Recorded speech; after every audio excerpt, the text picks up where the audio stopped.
I want to thank you for the opportunity to speak to you. Pray that you'll excuse my raspy voice. Seems I'm having terrible sinus problems.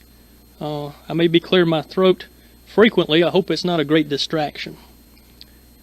I'm reminded of an incident which happened a few weeks ago. It seems I was at home preparing to speak, and as I occasionally do, I let time get away from me. Now, I looked down at my watch, and it was time for me to walk out the door right now, and I hadn't even got dressed yet, so I rushed into the bathroom, and in my flight to leave, I grabbed the hairspray and generously sprayed it under my arms.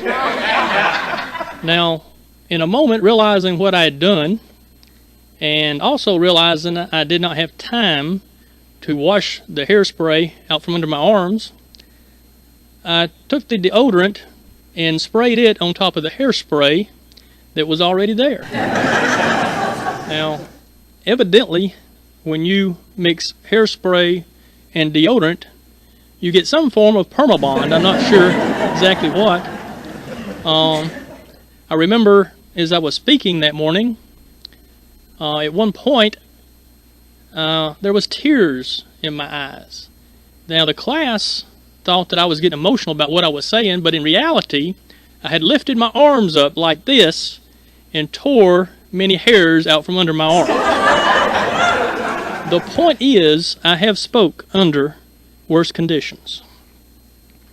There is a question every adult, no matter what race, nationality, culture, or religious belief, there is a question that they have all pondered. It is the question of origins. How did all this creation begin? From where did it come? It is the most basic and most fundamental question a person can ask. So basic is this question that the Bible immediately addresses it. In Hebrew, the Bible states, Reshith Elohim bara Shemayim Aretz. The English rendering is, in the beginning, God created the heavens and the earth. Now, many people who do not believe the Bible have made attempts in answering this question. Why is this question so important?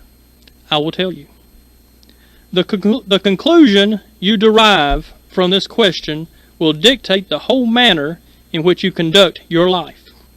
If you believe God created everything, then you must believe that you will someday answer to God for the way you have lived the life He gave you. However, if you believe 15 billion years ago a hydrogen explosion occurred, energy moved out the speed of light, forming planets, stars, and galaxies, 4.5 billion years ago the Earth was formed, 3.5 billion years ago a pool of green algae was floating around, which later turned into fish, and then amphibians, reptiles, mammals, and on up to you. If you believe that, then you will conduct your life as you see fit with unconcern of whether or not God is offended by your lifestyle. You only have two possible choices in the answer to the question of origins. Dr. George Wald, professor of biology at Harvard, he won the Nobel Prize in Biology in 1971, while writing in Scientific America, made this statement, quote, "When it comes to the origin of life, you have only two possibilities as to how life arose. One is spontaneous generation, and the other is a supernatural creative act of God. There is no third possibility," unquote. The point is that scientists understand that there are only two possibilities in the answer to the great question, the question of origins. I would like to take this time to go on record by saying I believe the Bible is absolutely correct when it states, "In the beginning God created the heavens and the earth, and all the living things." Now I know what many people will be thinking. Aha! I've got you pegged. You're one of those Christians. You're a Bible thumper. You probably had your brain surgically removed. Some are probably thinking, you're not open-minded, you're biased. And then I've heard some people say, You know what the problem is with Christians? They just operate by faith and not logic. So in case you may have any preconceived ideas, I would like to address these issues before I go any further. Number one, concerning the accusation of me being a Christian, I am guilty as charged. 25 years ago, I gave my life to Jesus. He took a worthless life and He's made something out of it. Number two, concerning the accusation of me being a Bible thumper, I'll tell you this. There's not a week goes by that I don't spend hours studying the Bible. Number three, concerning my intellect, I will not attempt to defend my intelligence. You can be the judge, but I'll give you a hint. I'm not the sharpest crayon in the box. Number four, concerning the possibility of me being biased, I don't consider myself to have a temperamental or emotional leaning to one view. I tend to think logically. Earlier, I read a portion of Dr. George Wald's article in which he stated that we had only two options, spontaneous generation or creation by God. Let me read more from that article. Dr. Wald said, quote, "Spontaneous generation was scientifically disproved 140 years ago by Louis Pasteur, Spallanzani, Reddy, and others. That leads us scientifically to only one possible conclusion, that life arose as a supernatural creative act of God. But I will not accept that philosophically, because I do not want to believe in God. Therefore, I choose to believe in that which I know is scientifically impossible. Spontaneous generation, a rise in evolution." Unquote. My point is, if I am biased, I am no more biased than some of the greatest scientific minds and Nobel Prize winners. And if you don't think the secular world is biased, just open a school textbook and try to find anything in there about creation by God. Now you can find evolution in there, but you won't find any curriculum concerning creation by God. Number five, concerning the accusation of me as a Christian simply operating by faith, I would like to assure you that everyone, Christian or non-Christian, operates by faith. When driving down the highway, you have faith in your tires. You have faith that your brakes will stop that car. You have faith that the green traffic light you're going through is shining red on the other sides.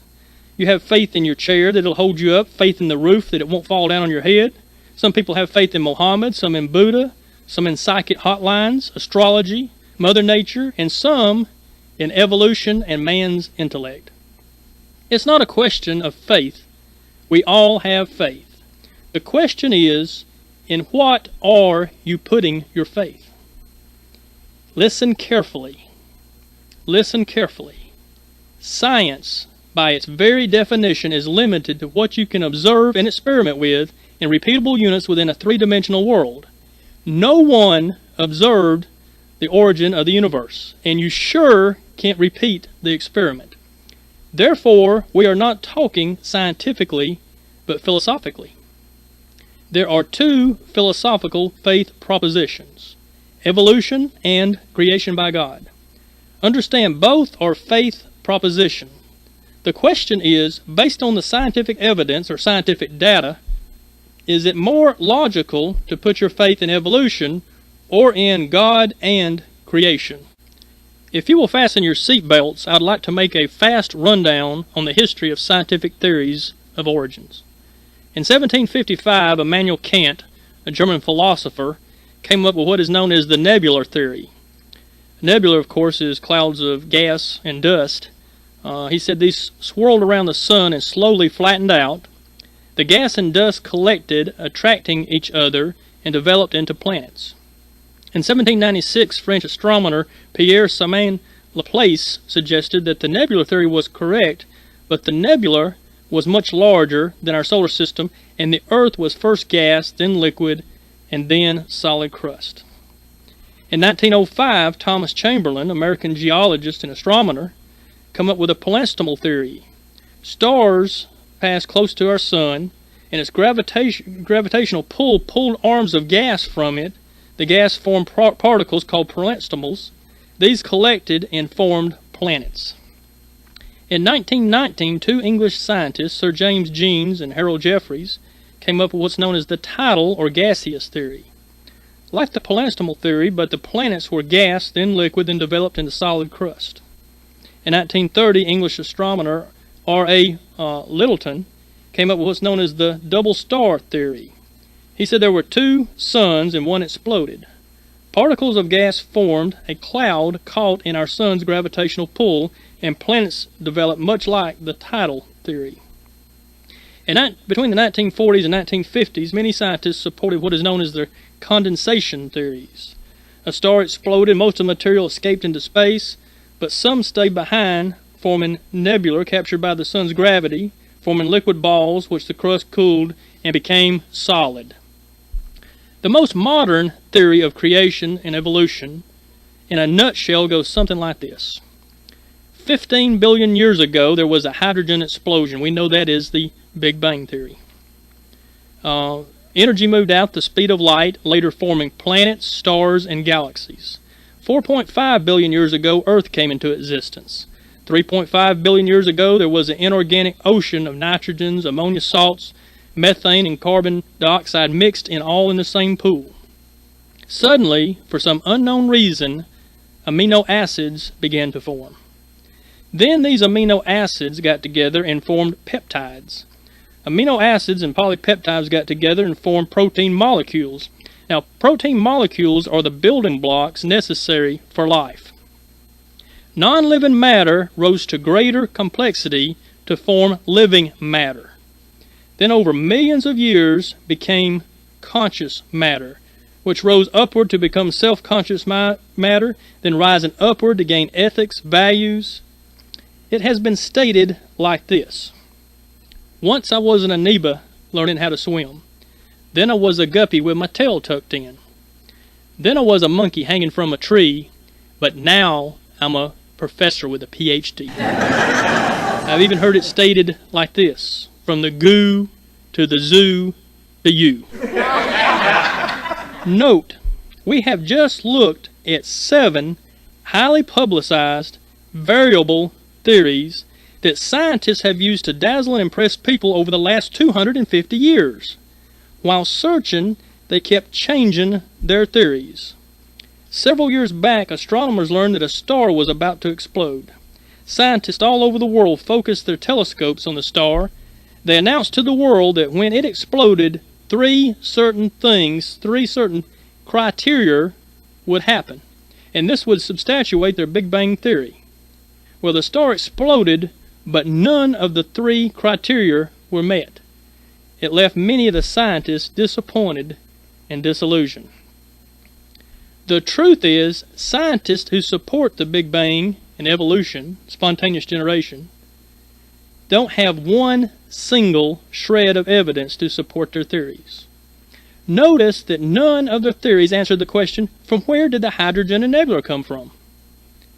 They just want you to assume by faith that it was already there. I want you to go back and take a closer look at the history of evolution. Jean-Baptiste Lamarck, in the early 1800s, he was a French naturalist. He maintained that plants and animals evolved because of an inborn tendency to progress, from simple to complex forms. Environment, however, modified this progression, and so did the use or disuse of parts. Giraffes, for example, developed long necks by straining to reach the leaves of trees. Now, I think this might have some validity to it. I noticed that my wife has very long arms, and I believe from the bottom of my heart that's from reaching around me and into my back pocket to get my wallet. Snakes, he said, lost their legs by crawling. Can you imagine an animal being so lazy that it quit walking and its legs actually fell off? Birds, said Lamarck, came from hairy ancestors. Their attempts to fly forced air into the hairs and so turned them into feathers. He also suggested that evolution resulted from a use or non-use of body structures. Lamarck knew that a structure grows through use, just as muscles in a weightlifter grow larger through exercise. He assumed that appearance in large structures would be inherited by its offspring, and that the structures that were not used would eventually degenerate and become lost. Thus, an almost infinite number of structural developments or losses would lead to evolutionary change. Now, Lamarck's theories were disproved in the 20th century, but understand this, it was widely accepted by many people in the 1800s. Around 1830, Sir Charles Lyell published a book, Principles of Geology. Now, Sir Charles Lyell is known as the father of modern-day geology. This book became the Bible of the geologist. This book teaches uniformitarianism. In other words, everything you see now explains all that happened in the past. No need for creation. Everything works from natural laws set in motion. It's kind of like a clock set up to run. No room for the supernatural intervention there. Now, biological uniformitarianism, we know it as evolution, states that life has a spontaneous beginning, no supernatural force. The inorganic became organic. Now, where did they get that idea? They got it like this. They saw weeds spring up from the soil, and they just assumed that inorganic became organic. They also noticed that if you left a piece of meat laying out, that maggots would form out of that meat. So therefore they use that to rest that conclusion on, and of course we know what happens. Now, Lyell was also the inventor of what is known as the geological column. This geological column lays out the 12 supposed Earth ages. Dinosaurs were recorded in the Jurassic Age. That's how they got the name for the movie Jurassic Park. Now, the idea behind the geological column is very simple. If you're digging down through the strata or down through the layers of rock and you find a fossil, then you simply look at the complexity of the fossil, then take the geological column or this chart, you look up the fossil to determine the age of it. The geological column goes on the assumption that simpler life forms are the oldest. The geological column is taught as fact in all the universities or colleges around the world. So you have all of our modern day paleontologists, that's people that study fossils, and all the modern day geologists, that's people that study rocks, required to study and memorize the geological column. So if you, as a paleontologist, find a fossil, you date that fossil according to the age of the rock it was found. Now you say, how do you determine the age of the rock? It's very simple. You always date the rock according to the age of the fossil.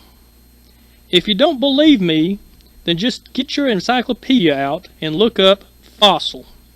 You will find these words, quote, scientists determine the age of the fossil according to the age of the rock, unquote.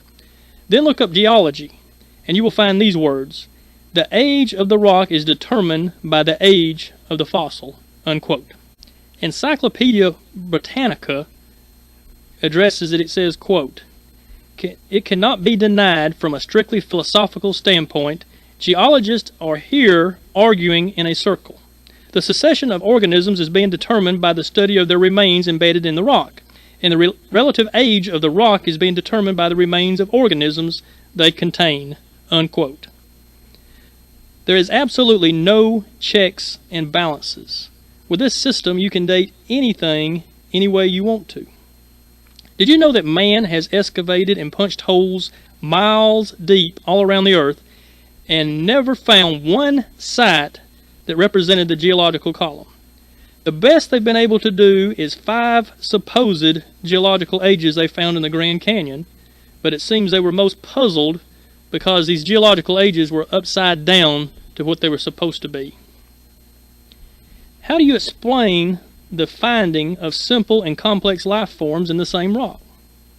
The truth is, Dr. Lyell was a devout atheist and a friend of Darwin. Almost 200 years ago, he figured the 12 ages of the world in time spans using his own educated guess.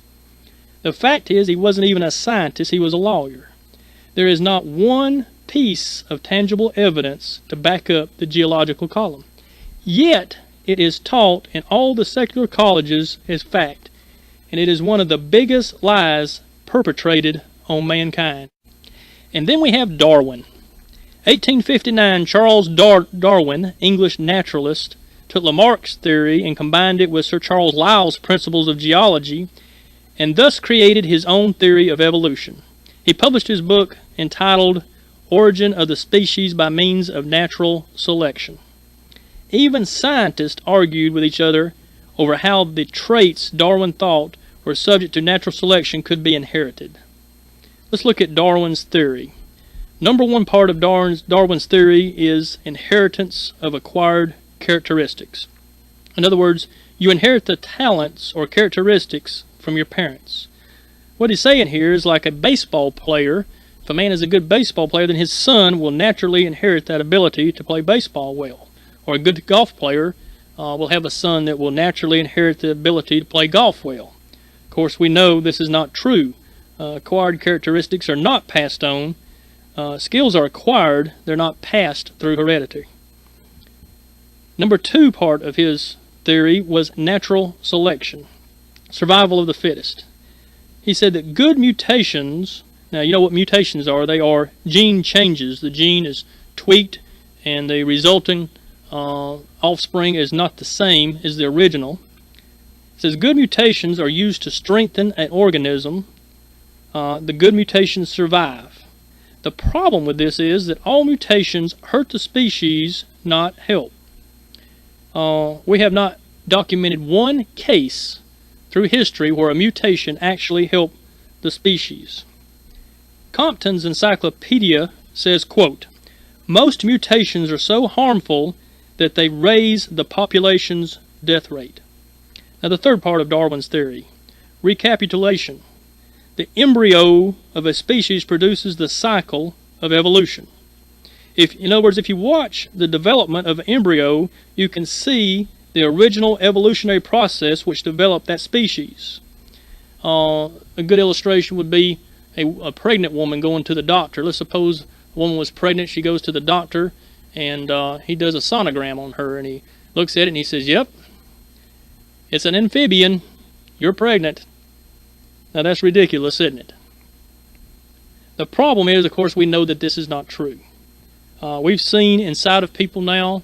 We have methods by which we can do that. Modern biologists call it biological fiction. The fourth part of Darwin's theory is known as vestigial organs. Species occasionally have organs not needed, but they represent a previous level of evolution. For example, your appendix or your tonsils. The problem is that we now have found out that all these organs are useful. There is no such thing as an unuseful organ in a human being or any species. Number 5, similarity of species. In other words, different species look similar. For example, a man and an ape. Now, no one can deny this, but all this proves is that they have a similar design by a common designer. It does not mean that they are of the same species or persons. Number 6 is fossil record. In other words, belief in the geological column. In 1859, Darwin said, if evolution is true, we will find millions and millions of transitional fossils, in other words, missing links, like the missing link between ape and man. Now on page 413 of Darwin's book, he wrote, quote, why is not every geological formation and every stratum not full of such intermediate links? Geology assuredly does not reveal any such gradual organic chain, and is the most obvious and serious objection to which can be raised against this theory, unquote. Newsweek magazine had a cover story entitled Mysteries of Evolution. In order to resolve a professional embarrassment for paleontologists, Niles Eldridge, professor of paleontology of American Museum of Natural History, and Stephen Jay Gould from Harvard wrote these words, quote, Darwin conceded the fossil record is much too spotty to demonstrate these gradual changes, though he was confident they would eventually turn up. But a century of digging since has only made their absence more glaring. Paleontologists have devoted whole careers to looking for examples of gradual transitions over time and have failed, unquote. It's Eldridge and Gould's notion that we should call off the search and accept the evidence of the fossil record on its own terms. Rather than transforming gradually, what we find in the fossil record is everything appearing fully formed after its own kind. You might say, wait a minute. What about all the monkey men that have been found? The truth is, these bones don't stand the test. Scientists now say that the Neanderthal man walked fully erect. You remember the Neanderthal man? He was the one that was all slumped over with his knuckles nearly dragging the ground. Now they've determined that he walked upright just like we do. In 1911, Charles Dawson of England discovered the Piltdown man. For over 40 years, scientists claim this skull linked man to ape. In 1953, it was exposed as a hoax. Tests proved that it was an old human skull with a modern ape jawbone, which had been chemically treated to give it an aged appearance. In the 1960s, Louis Leakey discovered Zinjanthropus, the world's oldest man. He dated it 1.2 million years old. Now before, the oldest man was 800,000 years old. In 1972, his wife, Mary Leakey, found the famous genus Homo. The same year, her son, Richard Leakey, discovered a human skull in the same strata as the so-called Homo sapien predecessor, Australopithecines. They lived at the same time. That was confusing. The next year, Richard Leakey discovered Africanus, or better known as Homo habilis, and dated it 2.2 million years old. In 1974, Dr. Donald Johanson discovered Alpharensis, better known in your textbooks as Lucy. He dated it 4 million years old. It was considered the absolute best evidence of monkey to man. After 25 years, Johansen admitted the human knee joint he found with Lucy was actually 2 miles away, 300 foot lower in a different strata, and never belonged to Lucy. You can see Lucy in the Museum of Natural History in London. She's about 3 foot tall, weighs approximately 35 pounds, and is nothing more than a chimpanzee. Yet, for 25 years, she's been put in all the textbooks as the greatest evidence of monkey to man. Just what's going on? I believe finding the world's oldest so-called monkey man has become a game.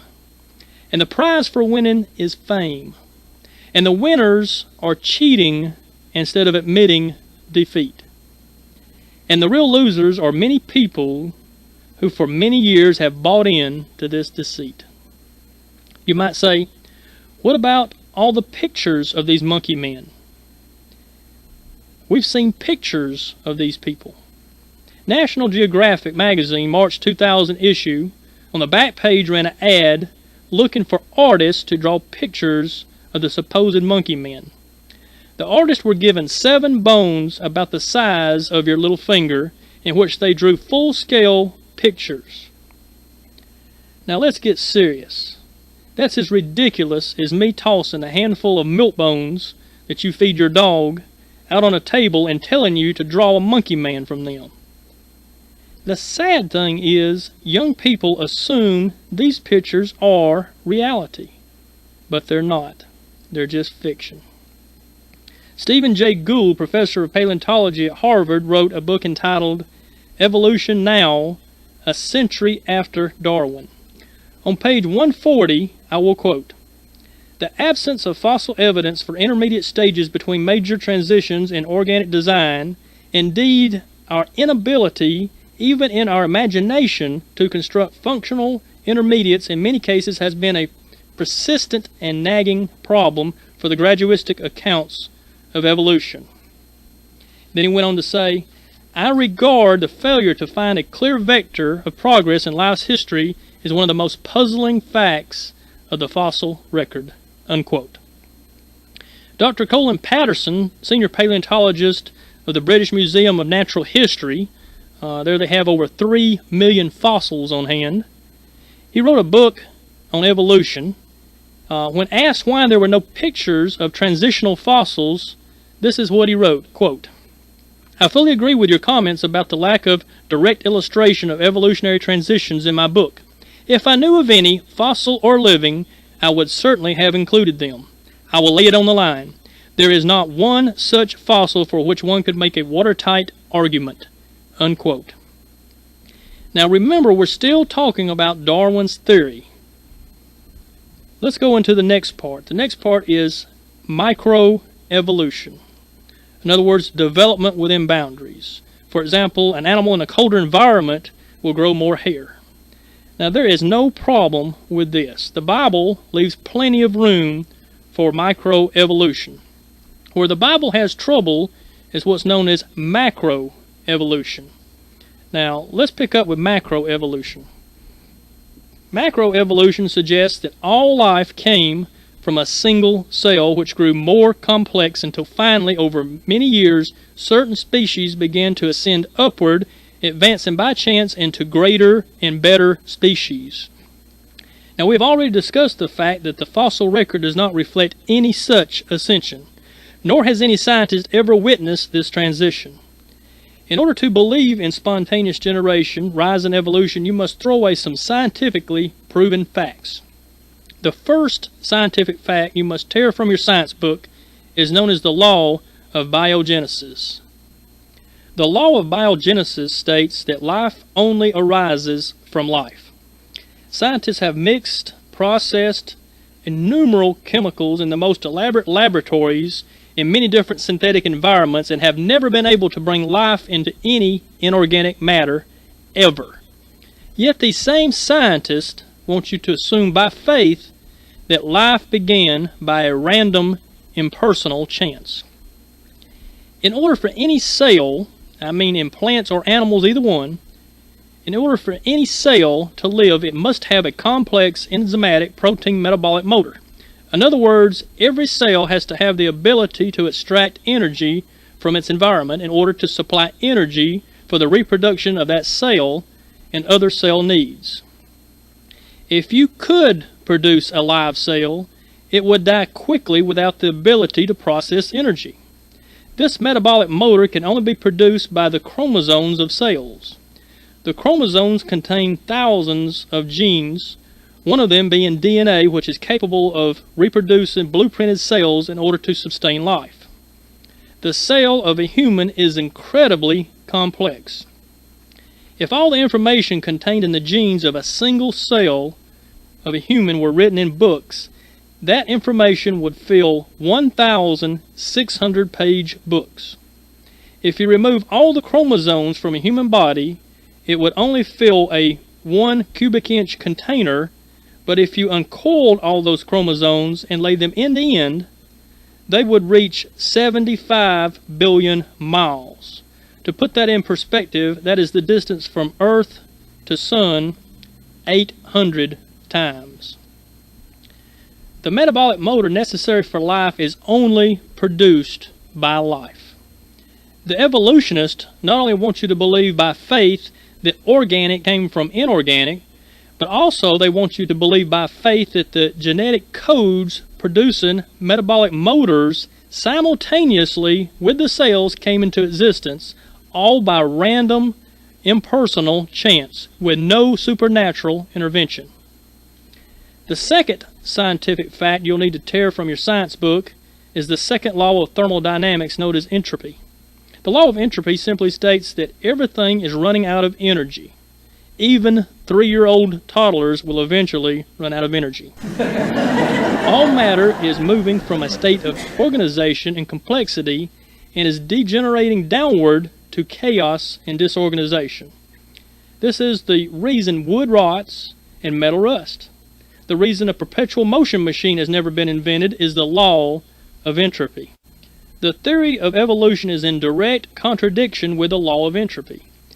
Evolution works on the premise of simpler organisms ascending into the ranks of more complexing and more organization. When an evolutionist is confronted with this contradiction with science, he will respond as Carl Sagan, the famous astronomer and evolutionist, did when confronted with this dilemma live on national TV. After about 10 to 15 seconds of silence, he said, "Well, if you allow enough time, eventually anything is possible." Unquote. What he said was, all you need is more time. Every time the evolutionist gets in a dilemma, they simply add more time to allow some magic event to solve their problem. Just like Homo sapiens going from 800,000 years old up to 4 million years old. Suppose you had a wore-out car and it quit running.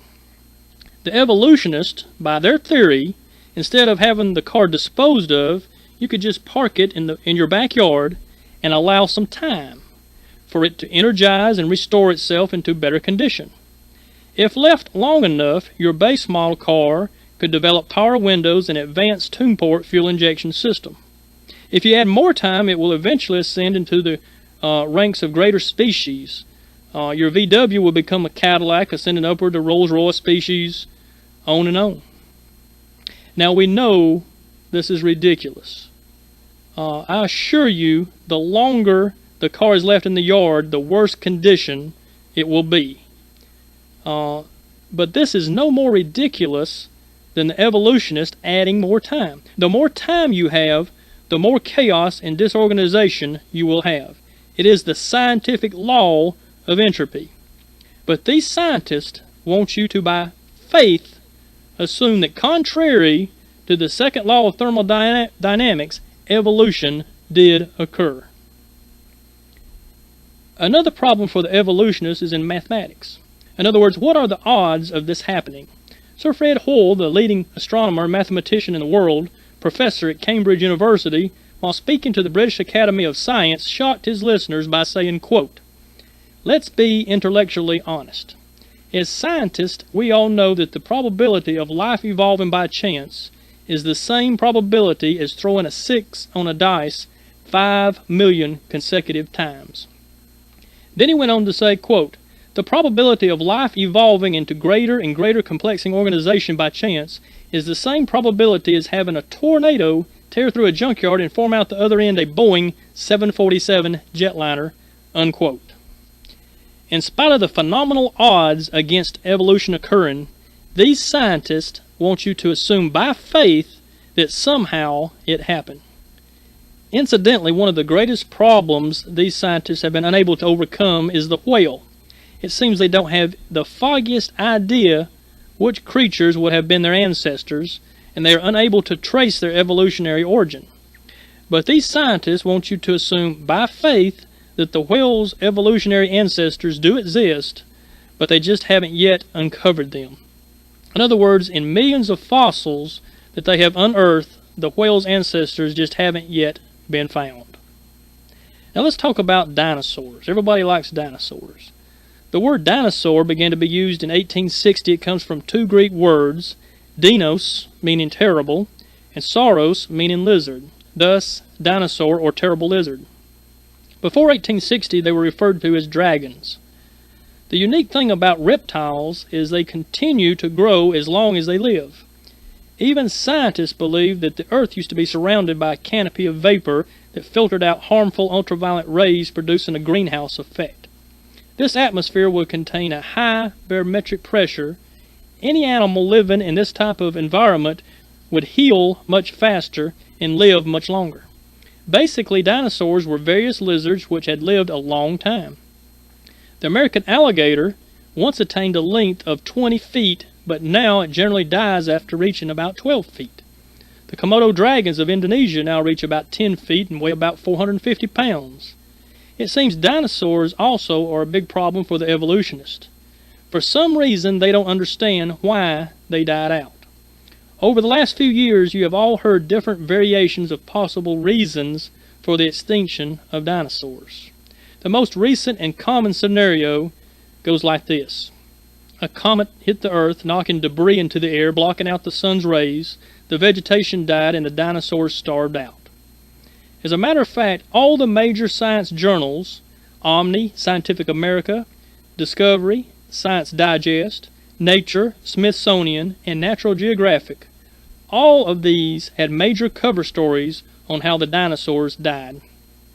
The interesting thing is you can go to Vernal, Utah, where they are digging up dinosaur bones and ask them how their dinosaurs died.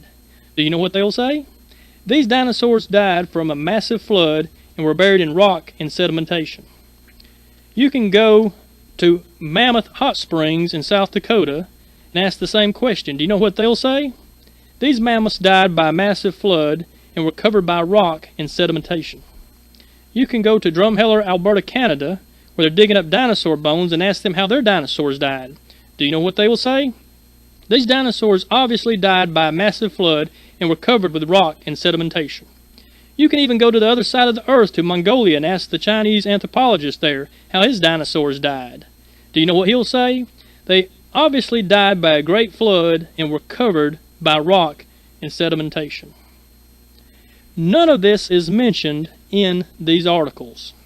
My question is, why have all these science journals promoted all these possibilities with overwhelming contrary scientific evidence? I think they have a twofold reason. Number one, their bias. They know the Bible supports a global flood, and they can't stand the idea of giving credibility to the Bible. Number two, these stories struck interest with their readers and boosted their profits. In other words, they don't care how much damage their perpetrated deception does in the lives of their readers as long as they're making money. The truth is, dinosaurs lived the same time man did and died during the flood. The ones that Noah had on the ark were unable to adapt to the new atmosphere that had resulted from the massive flood. Some scientists believe that many of the dinosaurs' nostrils were not large enough to supply sufficient oxygen to the larger dinosaurs, and they became weak, sickly, and died. You noticed the Bible records that men after the flood did not live as long. Right after the flood, Abraham died at 175 years of age, Isaac at 180 years old, and before that they were living up around 900 years old. Now you might say, wait a minute, I don't believe man and dinosaur lived at the same time. Then all you need to do is to go to the display they have from Glen Rose, Texas, where they found many fossils of dinosaurs and humans side by side, and they even found a man's footprint and a dinosaur footprint. Makes you kind of wonder who was chasing who, don't it? They have also found a footprint of a man that had stepped on a trilobite, which was supposed to be extinct many years before man existed. Many scientists want you to, by faith, ignore this scientific evidence and adhere to Dr. Lyell's 175-year-old geological column. They have even the audacity to post signs like the one in the British Museum of Natural History which say, quote, "We belong to the ape family, our living relatives," unquote. And the sad part is thousands read it every day, and many believe it is truth. Remember, evolution is the basis of education in almost all universities. Not all scientists are all bad. A famous biologist named Kirkut said, quote, "We need to take a new look at evolution," unquote. Other scientists have said, quote, "Evolution should be put in philosophy class, not science class." Many scientists are much dissatisfied with the evolutionary theory. Some have even stated within the next 20 to 30 years evolution will be looked back on as a myth or wives' tale. Despite overwhelming contrary evidence, there are many who still hang on to their evolution. The newest tactic has come from a change in school curriculum. They are now teaching in your textbooks that evolution equals natural selection. Understand, natural selection is a basic law of science. It is a change horizontally within species. In other words, if you breed a lab with a collie, you get a mutt. Every time a baby is born, it is the hybrid of the parents. This is basic genetics. It happens every day. The problem is the textbooks are teaching that because we see change horizontally in species, then vertical evolution, in other words, one species evolving into another, is also true. That is nothing less than a perpetrated lie because they know they don't have any evidence of vertical evolution. If true Christianity, I'm talking about the Christian belief, if true Christianity had as many holes, gaps, and unanswered questions as evolution, we'd be considered fools and scorned to the point of death. Yet evolution thrives. It thrives on the same principle that Adolf Hitler used. Hitler believed if you tell a lie loud enough and long enough and you don't back down, soon people will believe it is truth. And I'm afraid we're losing this generation. And it hurts me, and it makes me angry when I see evolution indoctrinized into our youth through the power of the media. Now let's look at the age of the earth. If you take the Bible literally, word for word as it is written, the Bible will plainly teach that Adam was created about 4,317 BC, making the earth about 6,320 years old. I believe mainly because of secular intimidation, the church, in seeking to accommodate many scientists' belief in an old earth, has compromised with 4 theories of creation. I believe the church's intimidation is a result of all the great technology, the technological advances that science has made. Science has given us the microwave, the television, and of course the most important invention of all, the remote control. Let's look quickly at these 4 theories. Number 1 was the gap theory. There is a great length of time between Genesis 1:1 and Genesis 1:2. This gap theory was caused by a catastrophe, the fall of Satan. The earth originally created 4.5 billion years ago. Their third point is that the earth was recreated and man was placed on the earth. The problem with this is that verse 2 describes the condition of the universe while being created in verse 1.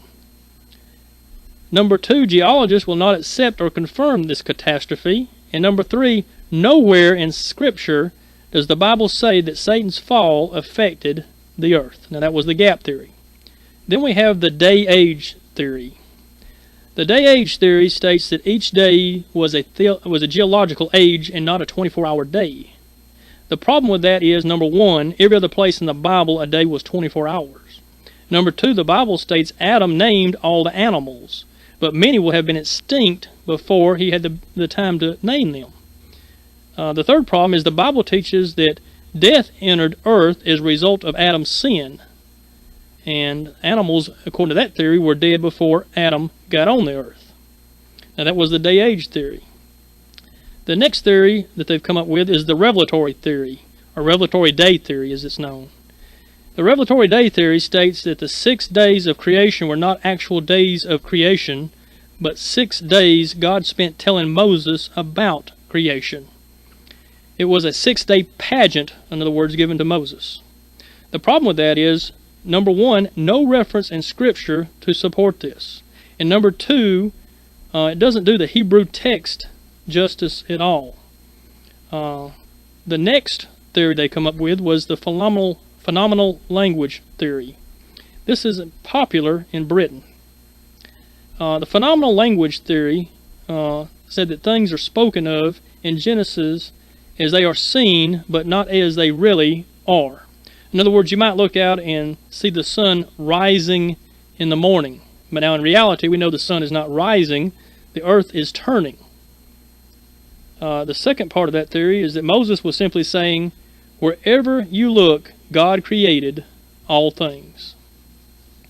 And the theory also states that the days were simply categories and not real days. Now the problem with this is, this theory butchers the Hebrew text. This text does not give any indication of phenomenal language. The Hebrew text is not constructed as Hebrew poetry of any type. The structure of the sentences of Genesis chapter 1 are rendered as a straightforward account of 24-hour days. Listen carefully. There is much scientific evidence or data to support the earth being about 6,000 years old. The only reason people date it older is that evolution demands it. Now let's look at the evidence. Number 1, the sun is shrinking. The sun is shrinking 5 foot per hour. If you back up in time and start adding 5 foot per hour on the sun, only 12 million years ago the sun would have encompassed the earth, burning it and all the other planets to cinders. So how could the earth be 4.5 billion years old? Number 2, when any planet is subjected to heat, it loses its magnetic field. In March 1974, the Mariner 10 unmanned spacecraft flew by the planet Mercury. Now you understand that Mercury is the planet that's closest to the sun. It's very hot. But when it went by Mercury, it detected a faint magnetic field. According to the readings, there is no way Mercury could be over a few thousand years old, otherwise it would have lost its field. Number 3, because of the warmth of the sun, the Earth also is losing its magnetic field. From studies, all the readings conducted over the last 130 years indicate that the Earth is less than 10,000 years old. Number 4, because the Earth is losing its magnetic field, the Moon is also pulling away from the Earth. If you back up in time, moving the Moon back toward the Earth, the Moon would have been so close to the Earth that great tidal waves would have circled it, killing all life. Number 5, the Earth is slowing down its rotation. If you back it up in time, as scientists suggest, you would be spinning so fast that it would have flung many contents into space and be shaped like a disk and not a sphere. Scientists have determined by the shape of the Earth and its deceleration rate that it must be just over 6,000 years old. Number 6, scientists have discovered what is known as the star clusters in the Milky Way. These clusters, consisting of thousands of stars, are moving at thousands of miles per second. Scientists say that these stars will eventually break free from each other. After calculating the tightness of these clusters, they are determined to be only a few thousand years old. Number 7, comets like Halley's Comet that comes by every 75 years, they're more evidence of a young Earth. These comets lose mass every time they get close to the Sun or even Jupiter. Scientists say if these comets had existed many years ago, they would no longer exist now. Number 8, in 1971, Apollo 15 landed on the Moon and found 3 to 5 inches of dust on its surface. After calculating the amount of meteorite bombardment, as well as the bombardment consistent from the solar wind or the dust that's in space, scientists concluded that this amount of dust was consistent with a 6,000-year-old moon. Number 9, scientists have determined that 39,178 tons of meteorite matter settles to the Earth every day. Since meteors contain much nickel, which is a rare on the Earth's crust, scientists have been able to calculate the number of years the Earth has been rained on by meteors according to the amount of nickel being added to the ocean water. Their calculations conclude that the Earth is only a few thousand years old. Number 10, more evidence is the amount of helium in the atmosphere. Helium is a byproduct of decaying uranium. After calculating the amount of helium in the atmosphere, scientific evidence shows the Earth being only a few thousand years old. Number 11, geologists have determined by the extreme gas pressure in oil wells, this gas has only been below the surface a few thousand years. Number 12, the amount of sediment deposited by the Mississippi River indicates it has been flowing for about 4,500 years. That's time since the flood. Number 13, scientists have determined with the amount of erosion taking place right now, the Earth will be completely covered in water in about 14 million years. If the Earth was as old as evolutionists say it is, it would have already washed into the ocean. Number 14, the amount of sediment washed into the deep of the ocean is about 1/2 mile in depth, which is consistent with a few thousand-year-old Earth. Number 15, also the amount of salt in the ocean reveals the Earth is only a few thousand years old. If the Earth was 3 billion years old, the whole ocean would be rock salt by now. I could go further. I could talk about the stalagmites and stalactites in the asteroid belt. The fact that the human population reflects a world of possibly 8 people about 45 to 5,000 years ago. Do you understand that I just gave you 15 pieces of scientific data which back up the biblical account of a 6,320-year-old Earth? So far, I have explained why I don't believe in evolution. I have revealed the biased nature of many atheistic scientists.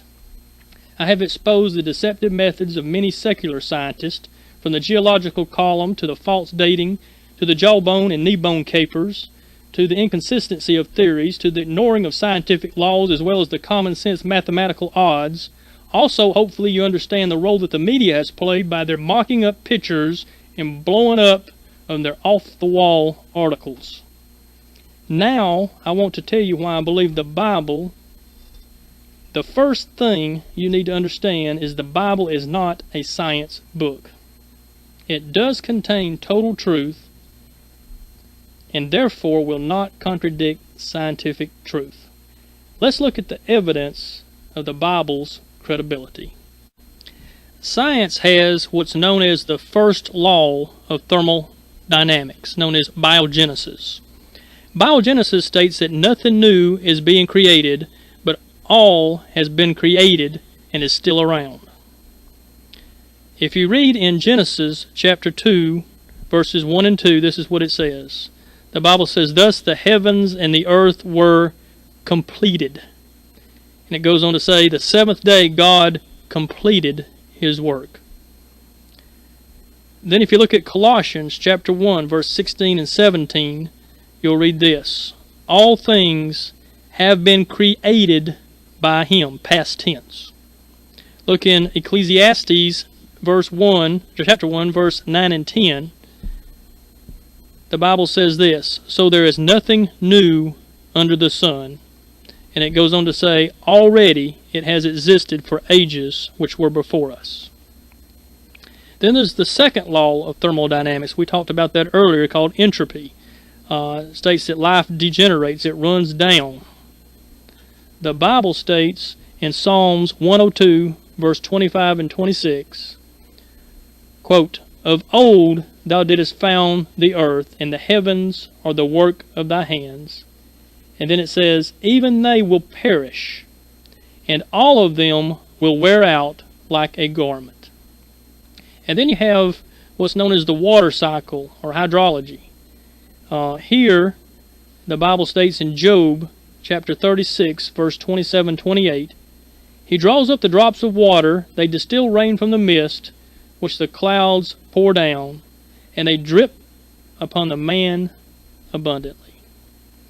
Then you have wind currents. Ecclesiastes chapter 1 and verse 6. The Bible says, "Blowing toward the south and turning toward the north, the wind continues swirling around on its circular courses, the wind returns." Then we have astronomy. Now, before the 17th century, when the telescope was invented, it was thought that there were anywhere between 1,022 to maybe 1,056 stars in heaven. But if you read in Jeremiah chapter 33, verse 22, the Bible says, "As the host of heaven cannot be counted," so here it clearly states that there's more than you can count. Also, in the Bible, in Corinthians 15:41, the Bible says, "For star differs from star in glory." Now, how did they know that the stars were different, that there were so many different types of stars? I told you earlier, scientists believe the Earth was surrounded by a canopy, creating a greenhouse effect. They believe this canopy was made of hydrogen gas. In Genesis chapter 1, verse 7, we read, quote, "And God made the firmament and divided the waters which were under the firmament from the waters which were above the firmament." The word firmament in Hebrew is rakia. This word literally means to pound flat. It's used to describe the procedure used to flatten metal into sheet metal. It's very interesting that hydrogen, when compressed, takes on the very attitudes of metal. The hydrogen in the old atmosphere acted just like large pieces of sheet metal, allowing warmth but blocking out ultraviolet rays. I wonder how Moses knew to use that word when writing the book of Genesis. We also read in Genesis chapter 7 about Noah entering the ark. We read in chapter 7, verse 11, quote, "In the 600th year of Noah's life, in the 2nd month, in the 17th day of the month, the same day were all the fountains of the great deep broke up, and the windows of heaven were opened." What we're reading here is a great catastrophe. I believe at one time all the continents of the earth were connected as one landmass, known as Pangea. Through the shifting of the Earth's 29 plates known as plate tectonics, God split the continents apart during this flood. If you get a map, you can find the longest mountain range in the world. It's called the Mid-Atlantic Ridge. It runs from Iceland down the center of the Atlantic Ocean, wraps around South Africa, and into the Indian Ocean. You can put North and South America against that ridge as well as Europe and Africa against the other side of the ridge, and they fit almost perfectly. Have you ever wondered why all the mountain ranges run north and south? When God split the continents during the flood, the hydrologic pressure caused the mountains to buckle up into existence, along with many earthquakes and volcanic eruptions taking place simultaneously all over the world. Mountains like Mount Everest were not covered with water because they did not yet exist. Now, how did the Grand Canyon get so big? Very simple. It's from all the water rushing off the west side of North America when the waters receded. How do you think we have been able to find thousands of fossilized fish in the mountaintops? They were trapped in sedimentation when the waters receded after the flood. The firmament, which once covered the earth, fell with the rain, and temperatures dropped drastically, forming giant sheets of ice on the north and south poles. Animals like the woolly mammoth were trapped and quickly frozen in the ice. Let's go on. You have all seen the constellation Orion. The stars of Orion appear to be close together, but they are quite far apart and unrelated to each other. Taurus, also known as Pleiades on the other hand, are 7-star clusters, each being composed of more than 500 stars. These star clusters are bound by gravity and travel through space together. This fact was just recently discovered. If you look in the book of Job, chapter 38, verse 31, it states, quote, "Canst thou bind the sweet influences of Pleiades or loose the bands of Orion?" Unquote. There is absolutely no way Job could have known the stars of Pleiades were bound together, but Orion stars were independent. God had to reveal that to him. In Revelation chapter 11 verse 9 we read about the two witnesses lying in the street, and the verse says, quote, "And they of the peoples and kindreds and tongues and nations shall see the dead bodies 3 days and a half." Unquote. How could everyone everywhere see them? Of course we know, through satellites and TV. Also in Revelation chapter 21 verse 26 it states, "And the street of the city was pure gold, as it were transparent glass." In 1967, scientists discovered that if you removed all the impurities from gold, it would be transparent.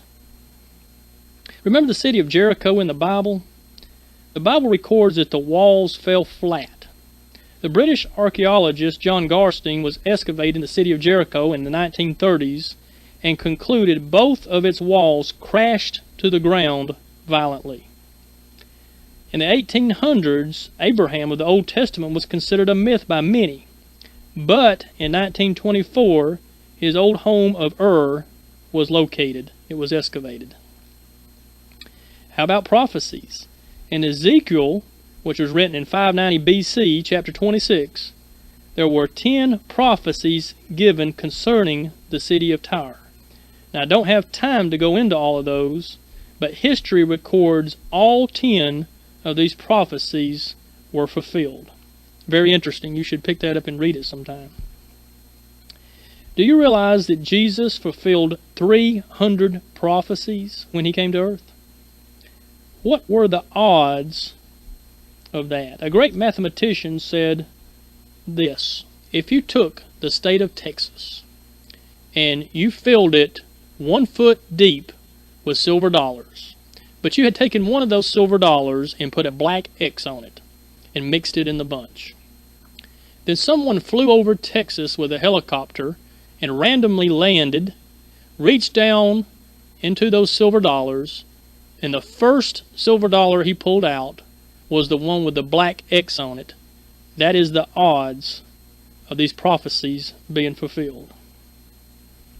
Fred Overton, he does seminars on the reliability of the Bible. He said this, quote, "One of the greatest proofs of Scripture is fulfilled prophecy. It has been said by various historians, no religion in the world has one verifiable, believable prophecy except Christianity. You can study all the other religions of the world, and not one pinpoint prophecy ever came to pass." How do you know if the Bible we have is an accurate translation? When determining the reliability of a document, there are two primary factors. Number one, how many supporting documents or copies do you have? Number two, how much time between the document writing and the events that occurred? Let me give you some examples.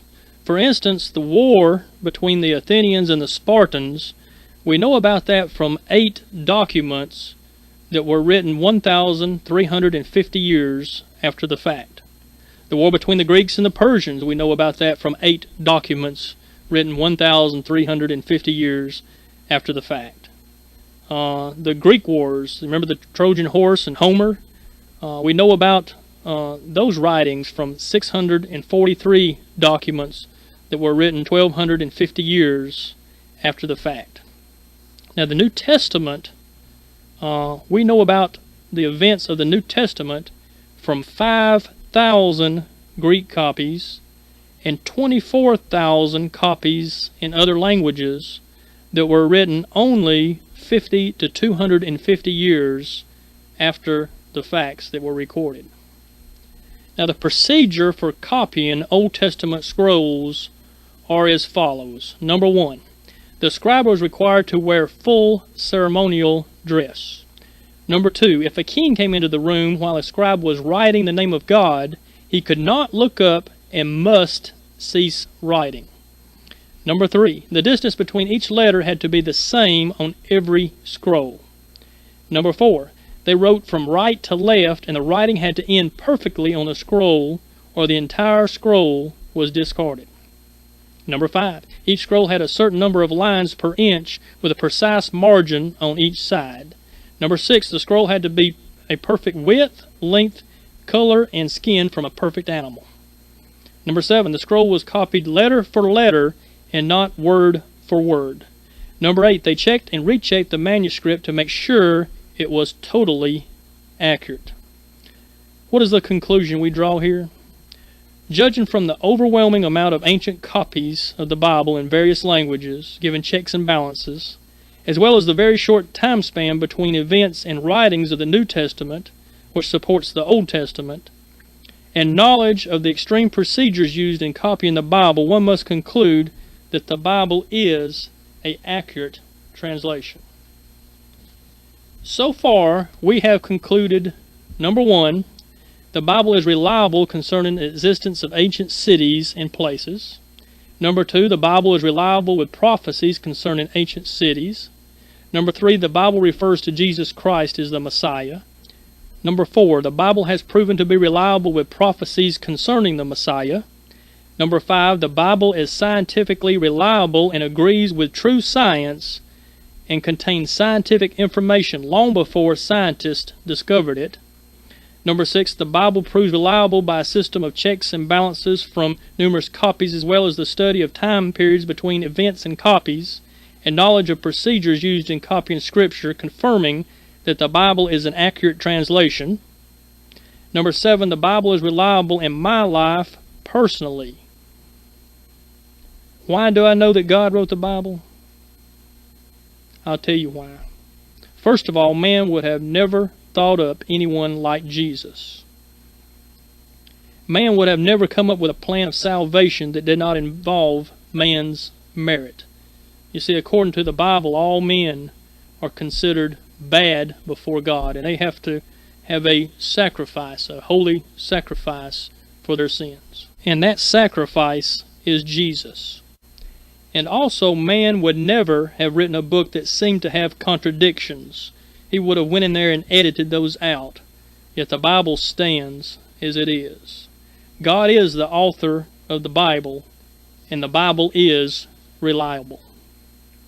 Sir Isaac Newton constructed a working model of the planets. He assembled this model, and it had gears in it so that the planets would revolve around the sun in the method that they're supposed to in orbit. One day an atheist came into his workshop and noticed the model sitting on a table and began to marvel at it. Then he looked over to Sir Isaac Newton and said this, "Who made this?" Sir Isaac said, "No one. It just formed itself." Do you realize God put all these things, from the macro of the stars to the micro of complex tiny cells here, as waving flags? God is trying to get our attention. God is saying, "I am here." We as Christians have been called fools for many years. We read in Romans chapter 1 verse 18, "For the wrath of God is revealed from heaven against all ungodliness and unrighteousness of men, who hold the truth in unrighteousness. Because that which may be known of God is manifest in them, for God hath shown it unto them. For the invisible things of him from the creation of the world are clearly seen, being understood by the things that are made, even his eternal power in Godhead, so that they are without excuse." These scientists, folks, are without excuse. "Because when they knew God, they glorified him not as God, neither were thankful, but became vain in their imaginations, and their foolish heart was darkened. Professing themselves to be wise, they became fools." Understand, what man thinks about man is not important, but what God thinks of man is very important. Please don't be foolishly drawn in by evolution. Thank you.